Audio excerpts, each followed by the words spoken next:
Saulado mo. Siyempre, nakipaglaban ako yung dati. Direct! Sige. Game.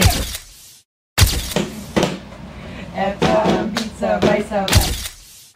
Ang goal ko naman is, hanggang may nabubuhay kami na anak namin, yung shop namin, sana nandun pa din.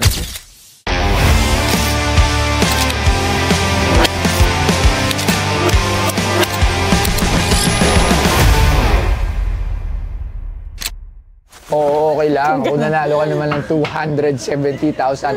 Thanks to you, Awit Gamer. Maraming salamat sa balato. Hi, magandang umaga po. Ano po pangalan nila? Kathy Eigenman. Uy, kasi Eigenman, nandito lang nung nakaraan yung asawa mo Oo. Suki ba? Oo. Ay, ano mo po si Eigenman? Bakit po Eigenman? Husband kasi Ryan. Husband mo pala. Nandito lang siya nung nakaraan. Yes. Actually, kanina lang. Hindi, joke lang. Hindi. So, si Mama, ano pa pangalan nila? Shal Del Rosario. Shal, ano po? Del Rosario. Taga-san po? Kayo po, alam ko na, taga-san ulaan ko. Nubali. Alam ko na. Kayo po, Ma'am? Tiga BGC. BGC. Alright, ano po ang sadya natin ngayon dito? Meron kaming something special for you. Super special. Yes, ano po? Because kami ni Kathy, lumabas kami 21 years ago sa isang... 21 years ago. 21 years! Pwede na kaming nasa loob ng mga 21 years ago. 21 pounds ago. 21 years. Tagal na no, na? 2003. Ilan taon na po kayo? Ngayon, 40. 40. So, mga 20, Mga 19 na, ganyan. Ay, nabutan ko to kasi 43 na ako. Oo, nabutan. Matanda na ako niyan, mga 23 na ako niyan. Ano kaya yung sinasabi niyo na yan? So, yung sikat na Coke commercial na naging viral dati pa kahit wala pang online. Coke commercial. Yan ba yung ano? Yung kay Karen? Hindi yung lolo? yun! Iba yun. Iba yun! Meron, hindi naman yung beat Yung kay Karen yun sa madrama Isa lang naman nag-trending talaga na. Ano yung nag-trending na yan? Yung beat game. Beat game siya. Sabay-sabay. So, Yung may nakatayong Coke? Yung may Coke, yung May Coke nag-agawan kami ng nakatayo. Coke. Oo. Ano yan? Patingin nga yan. Wait. Galing, ready. Ready. Ano paano yan? Paano? Yung, di ba, nakalimutan ko kung paano, yung gano'n, no? Tapos may natayong Coke sa gitna. Kayo to! Sila yan. Hindi ka makamukha. 21 pounds ago nga. Ikaw. Yan. So, ilang taon po kayo dito? 19. 19. So, nag-aaral. Yes. Nag-aaral ka ba? Yes. Tapos po, College tayo. Nasa college tayo. Graduate. Hindi. Tama, college. So, ibig sabihin yung Coke dala nyo? Dahil niyo po ba yung Coke? Bote. Yung original na mga suot namin. Ay, grabe. Sobrang tumangkad si Madam. Akala ko yung bote. Gagata na. Akala ko yung bote. So, mas special yung damit. Dahil, up to today, very viral pa rin siya. Actually, sa sobrang viral na trending pa kami na supposedly, patay na kami. Oh my God. Parang victims din kami ng fake news. Dati. Bakit? Sabi na ni-rape kami, namatay, tinapon ng driver. TV Patrol and all. Anong year yan? Mga ganun, same. 20. Yung paglabas niyan. So, ginawan kayo ng fake news na yung nandyan sa commercial na yan is... But lately, still viral pa rin siya. Like, if you check Instagram, Facebook, mga batang 90s. So marami pa rin nagtataka na, patay na yung dalawa. Nasa na silang dalawa. So first time namin lumabas na kami together ever. Nabuhay kami. Pero actually, nakita ko sila one time sa TikTok. Ay, gagawa nila. Ganun pa rin, na merong ganyang scene na... Pwede ba mag-sample? Tingnan natin kung alam nila. Kailangan may sample. Hoy, pengi ako ng Coke dyan. Alam mo ba dati lang, nakikipaglaban pa ako noon kasi may mga... Malaman natin ngayon. Pengi ako ng Coke dyan. Coke na. Ayan, tingnan natin. Dito baka mabasag, hindi. Dandan lang. Coke, baka naman. Kaya ba? Ayan, yan. Coke, Sige baka na. naman. Kunyari, ito yung Coke. Ito Pero yung yung Coke, ha? bottle yun, bottle. Bottle. Kaya nga, akala ko nga yung bote. Ay, meron tayong Coke bottle dyan. Meron ba tayong Coke bottle? Wala. Wala ba? Meron. Sige nga, testingan natin. Tingnan nga natin kung ano yung sinasabi niyo para alam din ng mga Gen Z kung ano ba yung commercial na Coke na yan. Sige, game. 20 years ago to. 20 years ago. Ang tawag dito ay ano? ikaw, tapos ako lang Okay. Okay, sige. Kasi maganda Pag nga sana nabasag, harapan sila Wait, boss, to, ito, totoo to. Pag ginawa namin to, super magva-viral to kasi to eh. So, okay. Okay, sige. Testing. Tingnan natin. Sige. Kasi hindi na namin ginagawa to. Okay, sige. O, gusto nyo may lamesa ba tayo dyan? Dito, Okay. folding? Maganda may lamesa Ayan, ayan. para. Lamesa. Ito. Okay. Lamesa. Yan. Dapat nga nakaupo sila pa kasi meron silang portion na tatayo. Di ba po? Meron. May sayaw pala yun. Oo, may siya. Ay. Okay. Nasawa. Ita-testing natin yan. Okay, sige. O, lagay mo yan dyan. Bigyan mo 2 upuan sila, ma'am. Upuan. Ay, dapat po, di ba po, yung sa commercial, papasok ka po. Di ba? Dapat ganun yung gagawin. Ganda dapat ganun gagawin kasi nakaupo na siya, tapos siya papasok siya. Ano? Siya, nakaupo na siya, tapos siya, bigla siyang pumasok. Doon sila naglalaban eh. Okay. Okay, ito lang. Hindi kita camera. Kita ba sino kukuha? Ikaw? Ako sana. Sige. Okay. Sige. Okay, ma'am. Gusto ko makita. Bago tayo Okay. Usot ba? Ayan si ma'am, siya nakaupo na, tapos eto si ma'am, Cathy, Alam, papasok. saulado mo. Siyempre, nakipaglaban ako yung dati. Oh, sige. Game. Sige, game.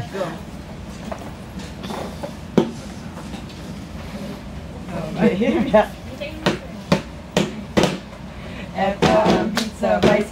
Eto ang beat, pabilis ng pabilis. Huwag magminis.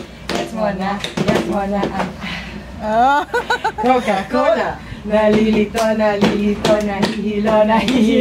Kokoto. Ulitin natin, please. That was the exact moves na ginawa niyo. Oh, at least di ba bumalik ka? Hindi na namin pa namin binibigay. Ang galing. Okay. So, Pero sige. Naalala ko na. Okay. So, sayang. Kung dala mo yung bote na yun, ang mahal nun. Ininom ko na siya eh. Hindi, Kasi, mismong bote. aside from the 20 years na yung bottle, Ay, wala lumabas pa siya sa commercial na na-viral, for sure, ang mahal na nun. Siguro, tansya ko doon sa bottle, pwede yun siguro around mga nasa 30,000 pesos, the bottle alone lang. Yun ang pricing nun. Kasi, yung mga bottle, madami din mga matataas na price yan. It depends. Lalo na yun, nag-viral na commercial, tapos yung mismong bottle na yun. Pero I doubt na nandun pa yun at may natago pa yun. Sayang. Hindi kasi naman natin alam na magkakaroon ng Pinoy Pawn Star. Sabi nga ng mga iba, kung alam lang nila, tinabi na nila yung mga gamit nila. True. So okay, sige, tingnan natin yung damit mo. So it's a PE uniform. Kanina yung naka-PE uniform? Sa'yo po. Ayan, Hindi siya Cuba, sumikat kasi itong shirt na to. Tapos maraming naghahanap, nag-try bumili, nag-sold out siya.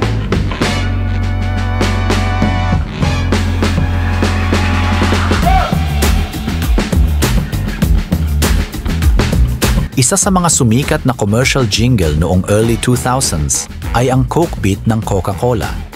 Sa tindi ng kasikatan ng TV commercial na to, madami ang sinubukang gayahin ang jingle at sumablay. Dahil wala pa ang YouTube para panooran ang mga tutorial, ang tanging paraan lang ay abangan ang commercial sa TV. Dahil dito naglabas din ng isa pang commercial ang Coca-Cola ng step-by-step video kung paano gawin ang Ito ang Beat jingle. Naging contest din ito sa Magandang Tanghali Bayan ng ABS-CBN. At nung naimbento ang YouTube, mas lalong sumikat ang jingle na ito dahil naglabasan din ang mga video ng mga taong sinusubukang gayahin ang commercial.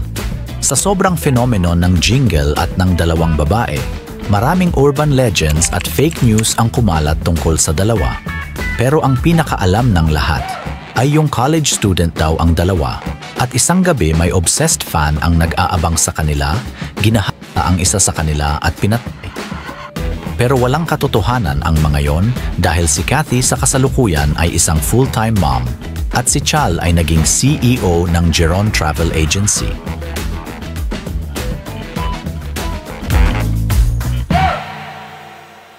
Tapos actually kinonta ko sila ulit if they still make the t-shirt, so no more. So ito na yan. So original talaga siya, if you can see, may nakalagay pa dyan na beat. Kasi yun yung title nung Go. Nung commercial. Commercial. Beat game. So, ito siya. Ayan. Sorry, medyo 21 years old na yung shirt. Liit ah. Hindi, lumiit na lang yun. Hindi, maliit. Hindi naman lumaki si ma'am eh. Ganun pa rin siya. Payat pa rin naman si ma'am. Ganun pa rin naman siya eh. Ito si ma'am lumaki. Yan, okay. Si ma'am parang ganun pa rin siya. Sexy pa rin siya. So this is the exact same. Ito ba yung damit? Here's the picture. Ito yung Alam mo ba na ang CK Teko ay kinikilala na isa sa pinakamagaling pagdating sa biometric recognition technology sa buong mundo. Ang kanilang mga cutting-edge solution at may kasamang smart entrance management, identity authentication, at innovative office automation. Nakasalukuyang ginagamit sa mga public services, business at iba pa sa buong Pilipinas. Sa CK Teko, walang kapantay ang safety na kaya nilang i-provide dahil sa kanilang top-notch security, convenience at efficiency. At mas mapapadali ang pagmamanage ng inyong security operation. Lagi niyo tatandaan na sa CK Teko ang future ng smart security dito sa Pilipinas. Lagi niyo tatandaan. Si Toy Tumamen. Geng, geng. Here's the picture. ito yung damit. Tapos siya, naka-brown siya nun eh. Ito yun. Oh, di ba? Yan yung Pero hindi ako alam kung ito suot niya. Yan yun. Yung panglabas. Alright. So, how much do you want dito sa mga damit na to? Sana Medyo Sana pati po yung libro. sayang. Kung ako talaga, kung kunyari ito din lang yung bote, ganda. It's a piece na talagang Parang set, no? Ito, para natin. I feel that more than the bottle, ito talaga yung story nung dalawang Coke Beat Girls. Kasi yung bottle, for many collectors, everyone can get that. Pero ito talaga, kasi in real friends kami in real life. So kami dalawa talaga yung So, sa nung- commercial na real friends. And yeah, so nakatago to for 21 years Actually, with yung daughter us. ko nga ayaw niya pa. Ayaw niyang dalhin ko dito kasi kanya daw to. But kasi ang ganda naman talaga. Okay. Okay. Wait lang, sinabi niya talaga, ito lumaki. Admit na 21 pounds. Opo nga po, kasi parang hindi na po yung casualty sa inyo. Okay, tapos dinadawa. Totoo naman. Mom na kami. yan. So, How So, much? magkano? Sige, ako ba?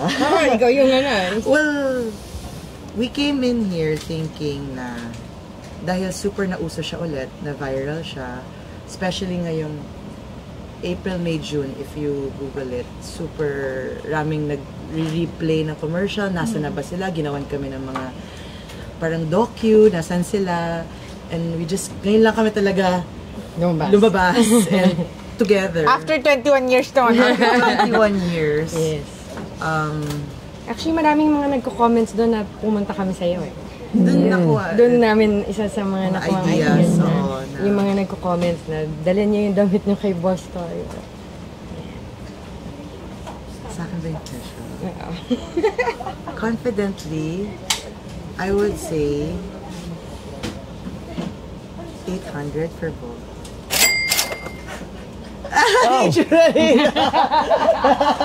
So way too high. Sobra. Way too high. Yes. Kasi bigyan ko kayo ng konting explanation about paano ako kumuha ng mga damit. Especially yung mga katulad niyan, mga nag-viral. So, kasi tinitingnan ko din yan, yung naging viral siya ng 20 years ago. Okay, andun na tayo, given na yan. Tapos bumalik din siya nito, as sinabi niyo naman. Pero kasi, yung clamor ng tao for yung things na ibibenta nyo like this, is titingnan ko din syempre yung presyo.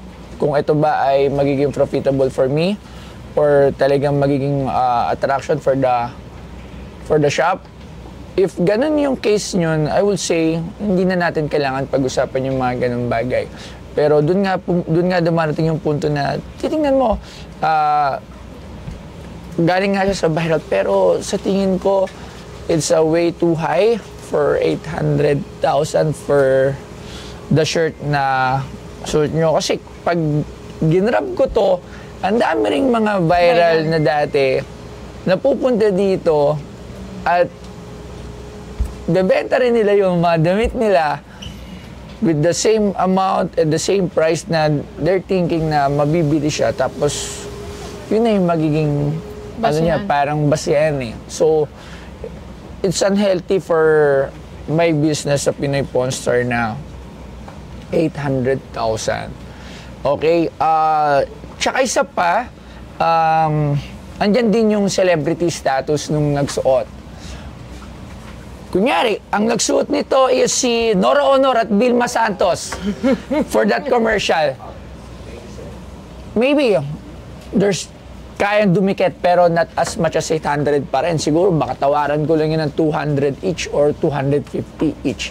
Hindi ko sinasabi na hindi kayo sikat or di ba? Pero yun yung talagang yun yung ano yun yung talagang basehan namin kasi wala namang ibang expert ng mga gamit ng mga sikat dito or sumikat ng mga video kundi ako lang.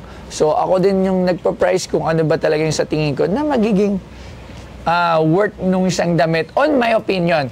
Hindi po sa opinion nyo. At yung opinion nyo, nire-respeto ko na 800,000 yung sa inyo kasi that's valuable these things for you guys. Kumbaga sa inyo, basta kayo talaga, kumbaga, hindi na mawala sa isip niyo yan. Hanggang ano, sabi niyo, kami yun sa commercial. The same thing with me, parang ako, lagi ko rin ibabrag na yung Pinoy Pawn Store, akin to. So, may presyo ako as a pawn star, pero ang tanong, yung tao na mas nakakarami, ano yung tingin nila doon? So, doon ako bumibase. Okay. Okay, so siguro,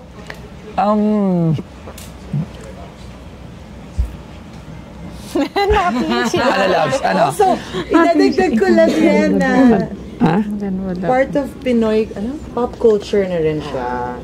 Yan. Diba nag-isip sila? Ako din.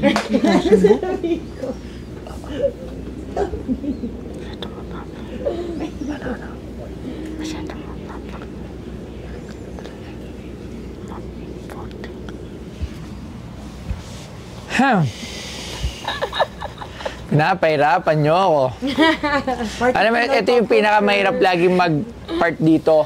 Yung magbigay ako ng sarili kong price kasi I don't wanna offend someone. Of course. Oo, kasi baka mamaya ma-offend na syempre you have your own thinking kung ano magkano ba talaga yan. Pero yun nga, ulitin ko, sa akin,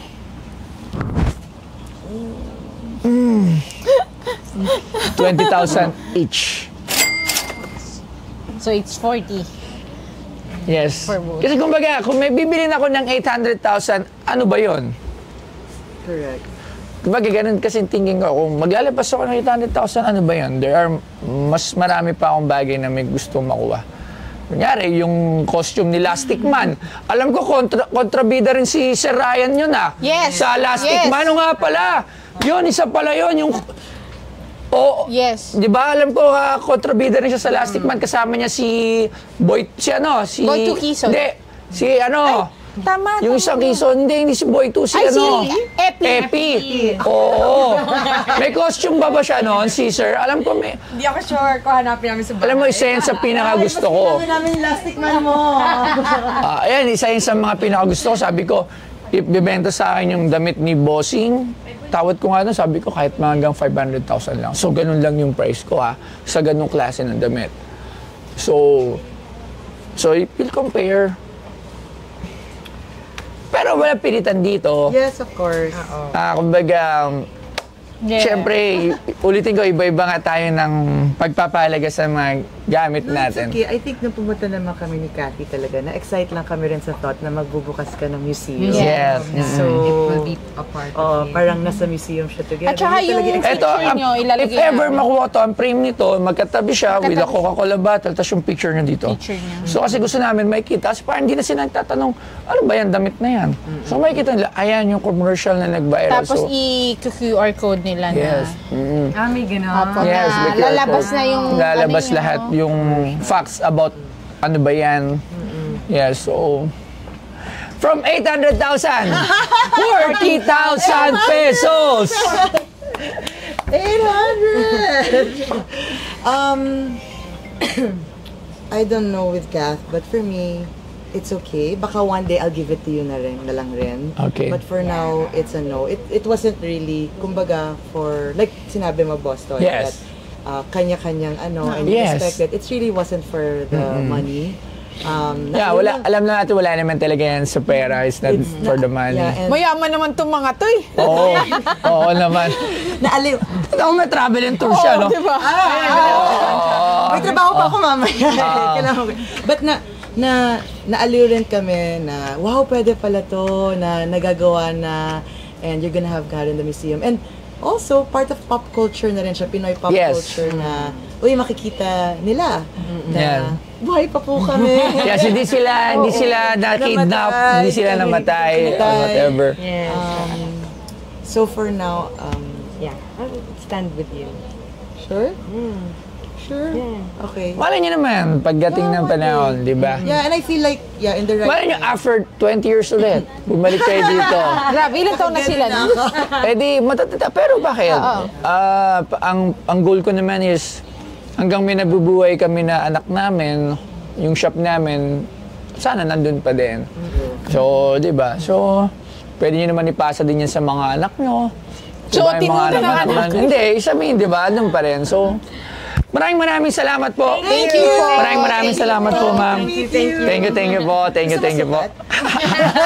Salamat po, Ano ma'am. nasuot niyo na po? Kasya pa po? Sinuot ko siya last year, pero lumaki na ako eh. So, Wala na. Thank you po. ayan. Thank you. Thank you. Thank you. Thank you. Thank you, Pinoy Pawn Star. Thank you, you. Boss Taya. Thank you, Pinoy Pawn Star. Thank you, Boss Toyo. Kahit na pumasok kami, na hindi namin nabenta because we really asked for a high price. But hindi naman siya about money. Talagang we feel na part of pop culture na rin siya and ma-enjoy ng mga tao pag nakita sa museum. But hopefully one day, malay mo, i-donate na lang namin. Diba? Eventually, you will see. Eventually, yeah. But yeah, thank you so much for entertaining us and for sharing your thoughts also. Hope nag-enjoy kayo sa nakita nyo.